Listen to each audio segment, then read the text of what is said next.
Hello friends, போன வாரம் எங்க வீட்டுல தேங்க்ஸ் கிவிங் அப்படிங்கிற ஒரு நன்றி திருவிழா ஒன்று செலிப்ரேட் பண்ணியிருந்தோம். அமெரிக்கால ஒவ்வொரு வருஷமும் நவம்பர் மாசத்துல வர்ற கடைசி வியாழக்கிழமை தேங்க்ஸ் கிவிங் டே அப்படின்னு செலிப்ரேட் பண்றாங்க. இந்த நாள்ல நம்ம ஊர்ல பொங்கல் மாதிரியே அந்த அறுவடை திருநாள் மாதிரி தான் யூஸ்வலா செலிப்ரேட் பண்ணுவாங்க.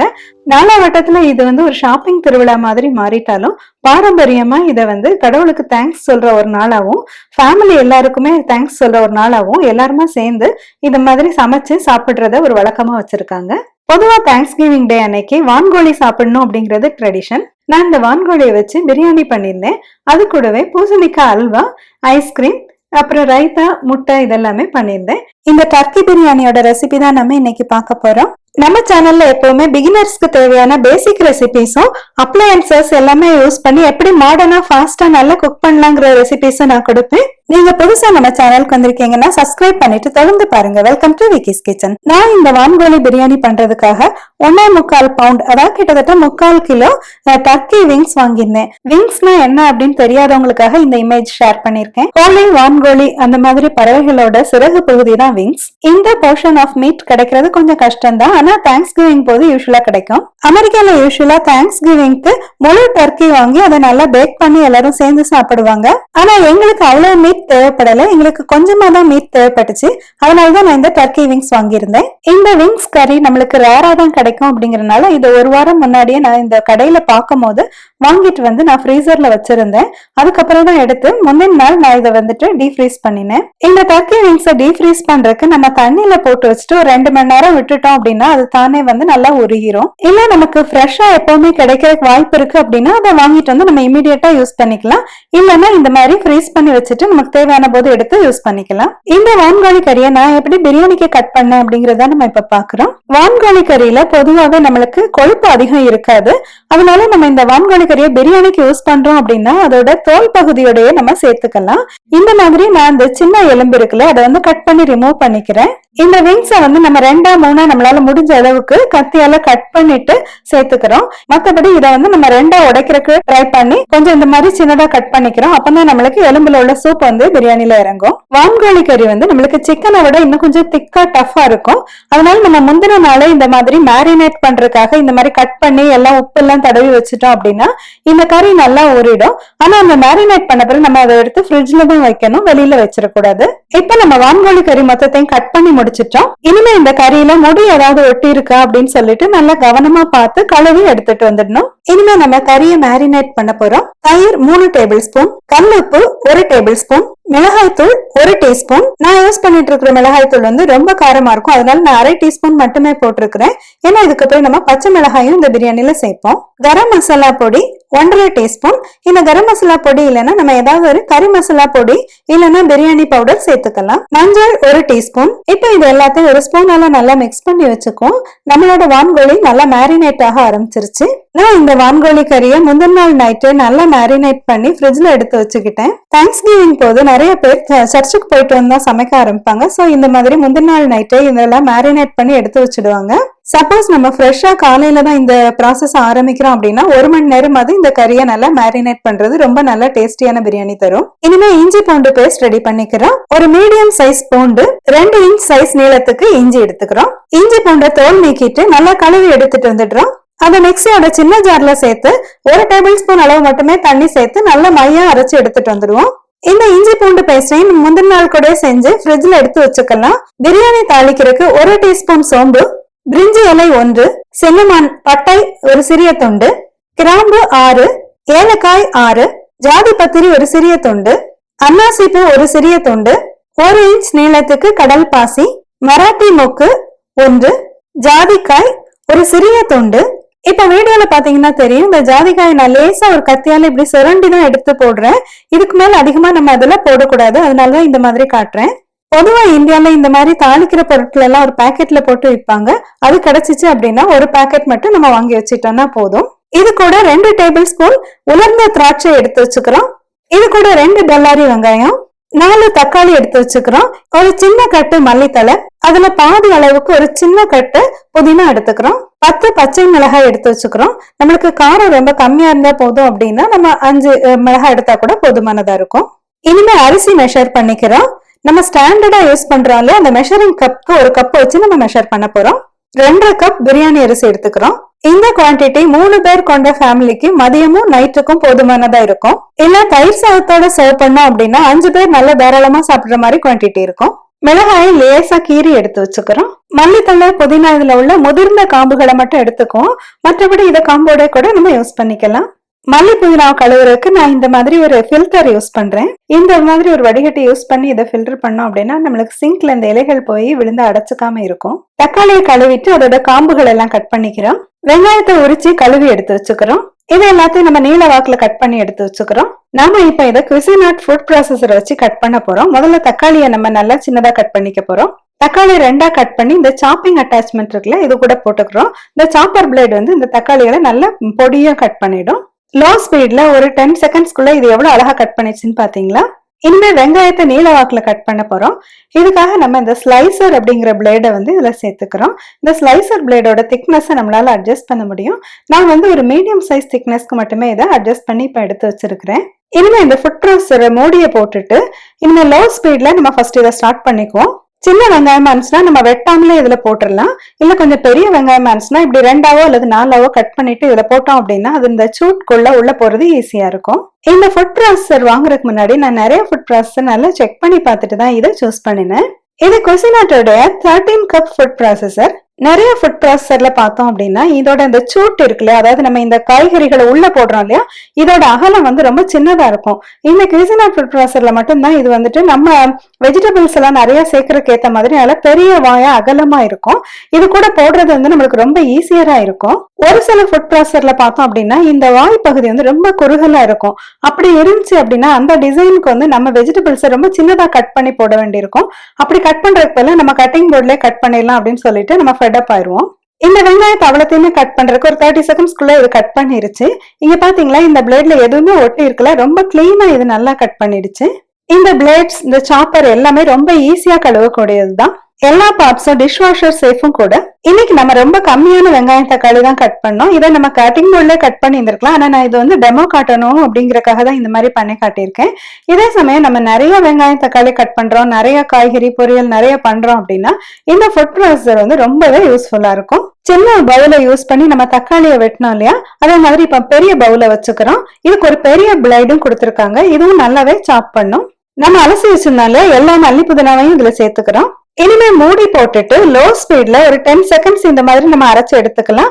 இல்லைன்னா நம்ம பல்ஸ் அப்படிங்கறதுலயும் கூட 2-3 தடவை நம்ம பல்ஸ் பண்ணி எடுத்துக்கலாம். இப்ப நம்ம மூடி திறந்து பார்த்தோம் அப்படின்னா நம்மளுக்கு இந்த மல்லி புதினாவை இது நல்லா ஃபைனா கட் பண்ணி இருக்கும். இப்ப பிரியாணி தாளிக்கிறக்குள்ள எல்லா பொருட்களையும் நம்ம ஒரு 2 நிமிஷத்துக்குள்ள நல்லா அழகா கட் பண்ணி எடுத்துக்கிட்டோம். இந்த வான்கோழி பிரியாணி நம்ம குக்கர்ல பண்ண போறோம்.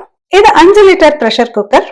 குக்கரை அடுப்புல வச்சு அது சூடானதும் அதுல 3 டேபிள் ஸ்பூன் கடலை எண்ணெய் சேர்த்துக்கிறோம். எண்ணெய்க்கு பதில நம்ம நெய் கூட சேர்த்துக்கலாம்.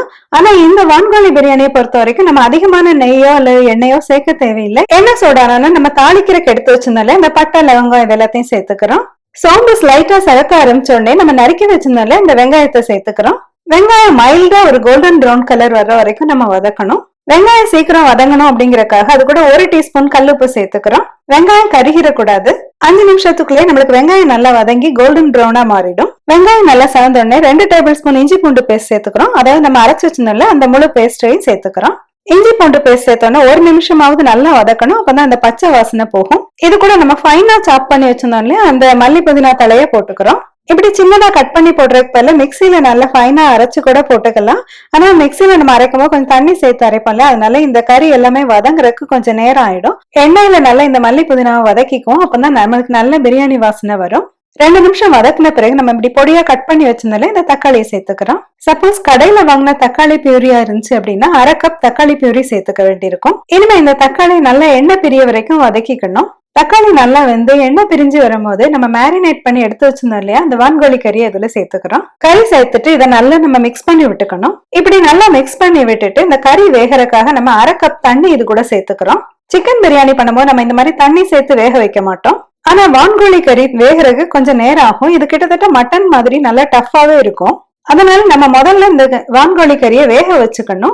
ஒரு விசில் வந்த உடனே நம்ம தீய நல்லா கம்மி பண்ணி வச்சுட்டு இதை ஒரு 10 நிமிஷம் நல்லா வேக வச்சு எடுத்துக்கணும். நான் இப்போ விசில் கவுண்ட் பண்றது இல்ல, அதனாலதான் தீய கம்மி பண்ணி வச்சுட்டு 10 மினிட்ஸ் வேக வச்சு எடுத்துக்கணும் அப்படின்னு சொல்றேன். சப்போஸ் நீங்க விசில் கவுண்ட் பண்றதா இருந்தா இது ஒரு 5 விசில் ஆகுது நல்லா விட்டு எடுத்துக்கணும். அப்பதான் இது வேகும். இனிமே நம்ம இந்த அரிசி எடுத்து வச்சிருந்தோம்ல, 2.5 கப் பிரியாணி அரிசியை நம்ம கழுவி எடுத்துட்டு வந்துடுறோம். நம்ம 2.5 கப் அரிசி எடுத்திருந்தோம் அப்படிங்கறதுனால நம்ம 3 கப் தண்ணி சேர்த்துக்கிறோம். அதாவது நம்ம எவ்வளவு கப் அரிசி சேர்த்திருக்கோமோ அதை வந்து நம்ம 2ஆல மல்டிப்ளை பண்ணிக்கிறோம். 2ஆல மல்டிப்ளை பண்ணா 2.5 கப் அப்படிங்கிறது 5 கப் ஆகும். அதுல இருந்து நம்ம 2 கப்பை எப்பவுமே மைனஸ் பண்ணிக்கணும்.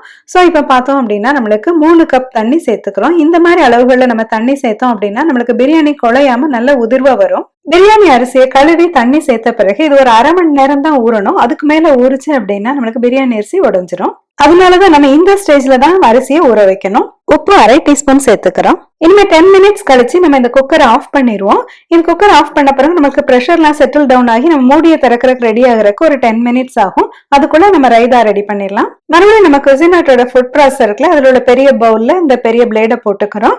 அது கூட நம்ம மல்லி புதினா தலை ஒரு சின்ன கைப்பிடி எடுத்து வச்சுட்டு அதை போட்டுக்கிறோம். மல்லி புதினா ஒரு சுத்தி எடுத்துக்கிறோம். இனிமே ஒரு வெங்காயத்தை போட்டு ஜென்டலா பல்ஸ் பண்ணி எடுத்துக்கலாம். இப்ப நம்ம ரைதாவுக்கும் நல்ல குயிக்கா ஃபைனா கட் பண்ணி எடுத்து வச்சுக்கிட்டோம். நான் வெள்ளை வெங்காயம் யூஸ் பண்றேன். இந்த வெங்காயம் வந்து கொஞ்சம் ஸ்வீட்டா இருக்கும்.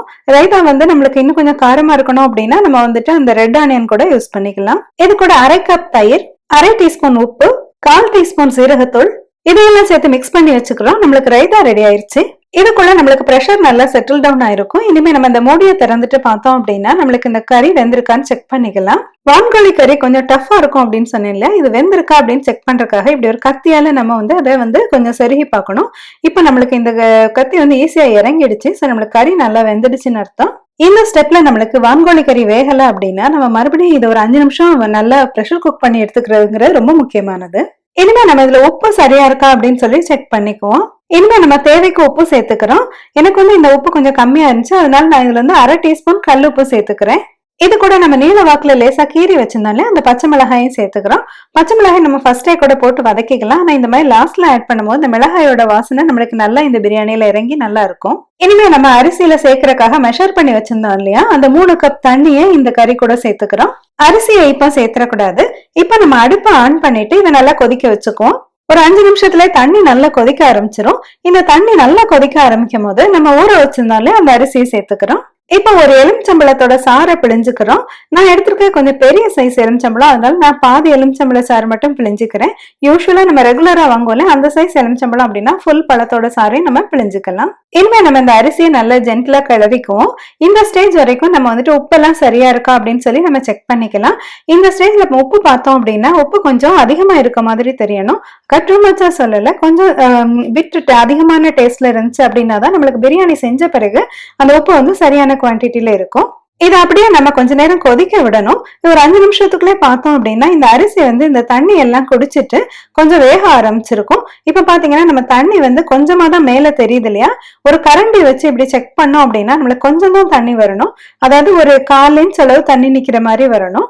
அதிகமா தண்ணி இருந்துச்சுனாலும் நம்மளுக்கு பிரியாணி குழஞ்சிரும். அதே சமயம் நம்ம அரிசியை போட்டுட்டு இமீடியட்டா நம்ம வந்துட்டு இந்த குக்கர் எல்லாம் மூடிட்டோம் அப்படின்னாலும் நமக்கு குழஞ்சிரும்.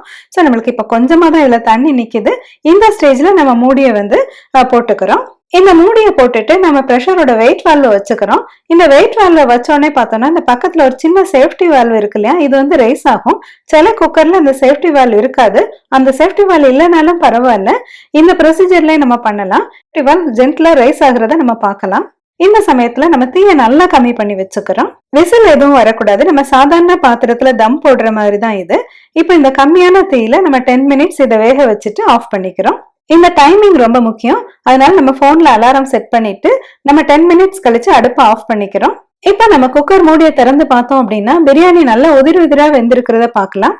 இது மேல பாக்குறதுக்கு கொஞ்சம் சாஃப்டா இருக்க மாதிரி இருந்தாலும் உள்ள எல்லாமே நம்மளுக்கு ரொம்ப உதிராவே இருக்கும். நல்லா ட்ரையா இந்த பிரியாணி இருக்கும். இந்த பிரியாணி அப்படியே விட்டுட்டோம் அப்படின்னா குழஞ்சிரும். இது ஒரு பாத்திரத்துக்கு நம்ம இமீடியட்டா மாத்தி வச்சுக்கணும். கல்யாண வீடுகள்ல எல்லாம் தம் போடுவாங்க இல்லைங்களா, அந்த டேஸ்ட்டுக்கு ஈக்குவலா இந்த குக்கர் பிரியாணி இருக்கும். ஒரு தடவை செஞ்சு பார்த்தோம் அப்படின்னா நம்ம எப்பவுமே இந்த குக்கர் பிரியாணி செய்யறதுக்கு தான் ரொம்பவே ஆசைப்படுவோம். இப்ப பாருங்க இந்த பிரியாணி எவ்வளவு உதிரா ரொம்ப நல்லா வந்திருக்கு அப்படின்னு சொல்லிட்டு நம்ம அதிகமா எண்ணெய் நெய் எதுவுமே சேர்க்கல. ஆனா நம்மளுக்கு இந்த பிரியாணி வந்து நம்மளுக்கு நெய் சேர்த்த மாதிரியே நல்ல உதிரியா கிடைச்சிருக்குது. ஒவ்வொரு அரிசியும் நல்லா வெந்தது மட்டும் இல்லாம நீள நீளமா நல்ல நீட்டா வந்திருக்கிறத நம்ம பார்க்கலாம். நீங்க தேங்க்ஸ் கிவிங் எப்படி செலிப்ரேட் பண்ணீங்க அப்படிங்கறதையும் கமெண்ட்ஸ்ல சொல்லுங்க. என்ன ஃப்ரெண்ட்ஸ், தேங்க்ஸ் கிவிங் ஸ்பெஷலான வான்கோழி பிரியாணி எப்படி பண்ணுங்கிறத பார்த்தோமா? அது கூடவே குசினாட் ஃபுட் ப்ராசரோட டெமோவையும் பார்த்தோமா? இந்த வீடியோ உங்களுக்கு ரொம்ப பிடிச்சிருந்திருக்கும்னு நினைக்கிறேன். பிடிச்சிருந்துச்சுன்னா லைக் பண்ணுங்க, ஷேர் பண்ணுங்க. நம்மளோட விக்கிஸ் கிச்சன் சேனல் சப்ஸ்கிரைப் பண்ணிக்கோங்க. மறுபடியும் இது மாதிரி ஒரு இன்ட்ரெஸ்டிங்கான வீடியோ உங்களை சந்திக்கிறேன். Until then, take care. See you.